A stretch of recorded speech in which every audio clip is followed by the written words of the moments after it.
Hello, welcome to Mind Cultivation with Chijioke Ibeneme. Today we're talking about how you as a person can declutter your mind. Wow.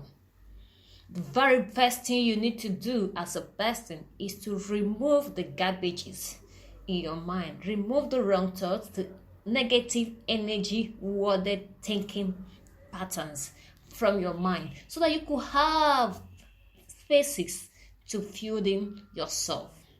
Decluttering is an important thing to do as a human being. Let's take a house for instance. When your house is filled with litters, when your house is not arranged, when your house is scattered, one, it upsets your mentality, it reduces your productivity, it reduces your comfort in the house. It exposes you to sickness and other vices because rodents and vices will come and make a home in your house. Now you understand, taking the picture of the scattered home. This same thing is applicable to our minds.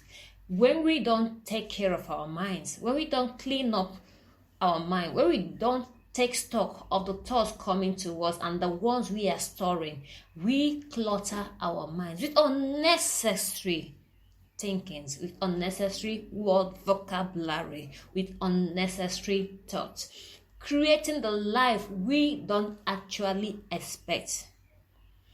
I'm working hard to be successful in my field of endeavor, but the reactions, the results I'm getting are not matched with my effort, simply because my inner conversations is actually different from the works I'm doing. My inner conversation is telling me, oh Chioke, you're a failure, you're never going to be successful, you're never going to succeed in this. It doesn't matter the efforts I put in, as long as my inner conversations is saying the opposite. Because the subconscious mind controls the conscious mind, I will end up manifesting, attracting the predominant thought. So what is my predominant thought? How do I identify my predominant thought?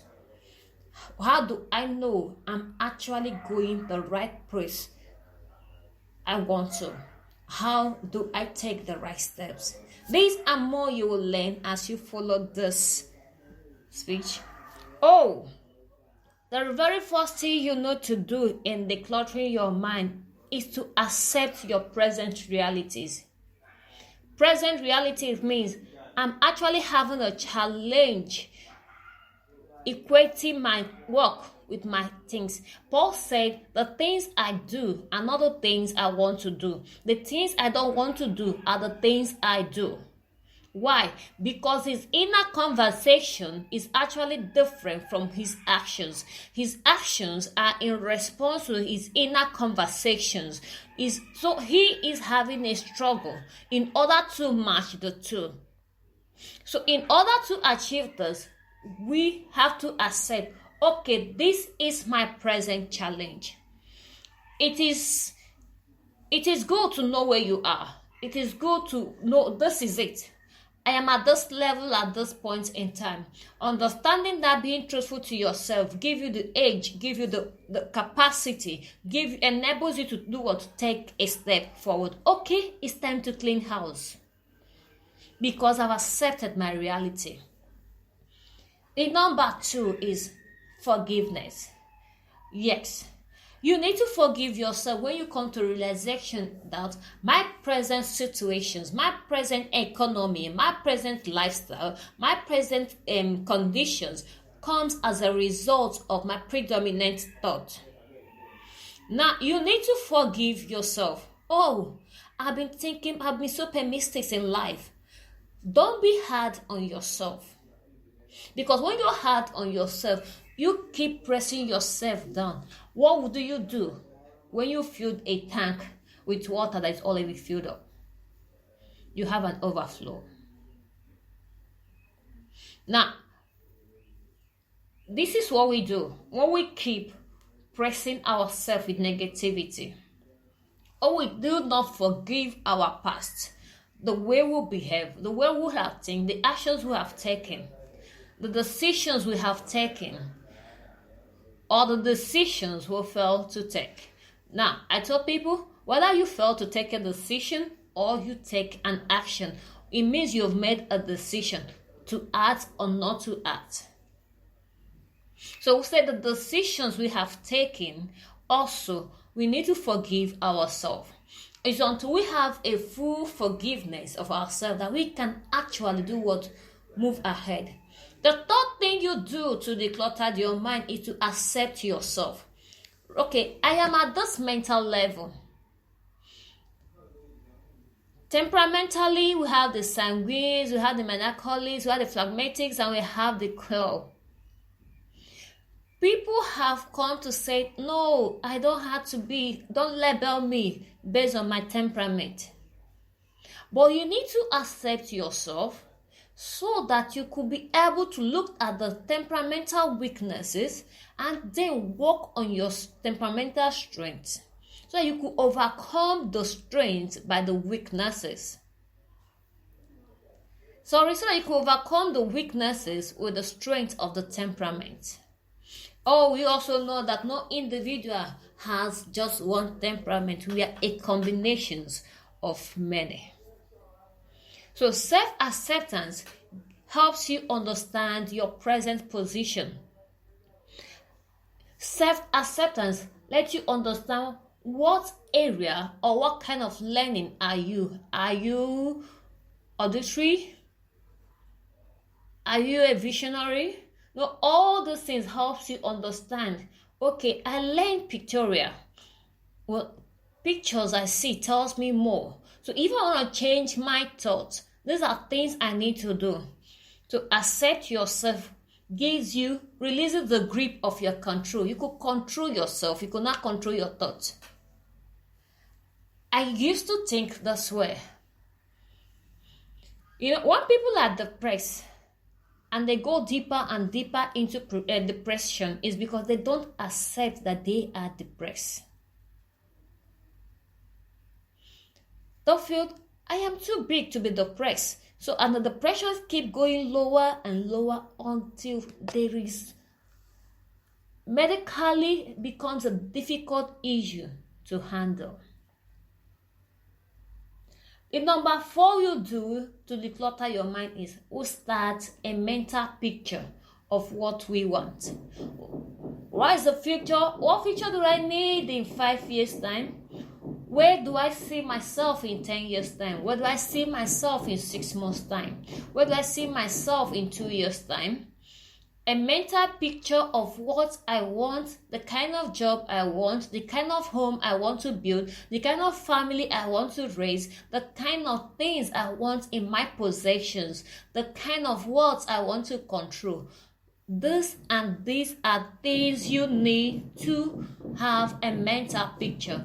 The better way to achieve this is have what we call a visionary board. There are so many apps that can help you set up your visionary board. Now, the board helps you place the picture of what you want to achieve, and underneath that picture, you put in the plans and the actions you're going to take in order to achieve this. I want to declutter my bedroom. I have a picture of the house, of the refurnishing I want to do, the new interior decorations I need. I will have a mental picture of it. Then it will help me to know which of the product, which of the resources, which of the material should I discard and which of them should I retain. So having a mental picture of where you're going to is very, very essential. The 5th thing is refocusing your inner energy. Your inner energy, we say we have a positive and negative energy. You have the yin and the yang energy. You need to own these energies. You need to have access to the energy surrounding your soul. You need to have a control over it. And you cannot have this control if you are not intentional. If you don't know yourself, that's why you need to do mindfulness. Practice mindfulness helps you know who you are. Take your time. When as you're taking a cup of coffee, take your time. Appreciate the aromas of the coffee. As it goes down your throat, do you feel the coffee?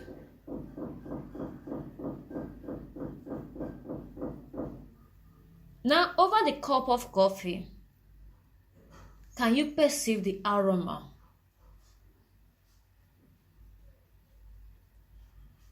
Now, these are simple mindfulness. Take your time, chew your food, separate, identify each of the tastes. Oh, this one is juicy, is sugary, is salty a bit, is pepperish. I like the chewiness of it. I like the tenderness of the meat when I chew. When you chew a meat, the meat should be able to release juice trapped within the veins of the muscular veins of the meat. So when you chew the meat, did I feel that juiciness? That is mindfulness. It's only when you're doing this that you could concentrate, take your time, listen to your breathing. You will understand at what point in time you were.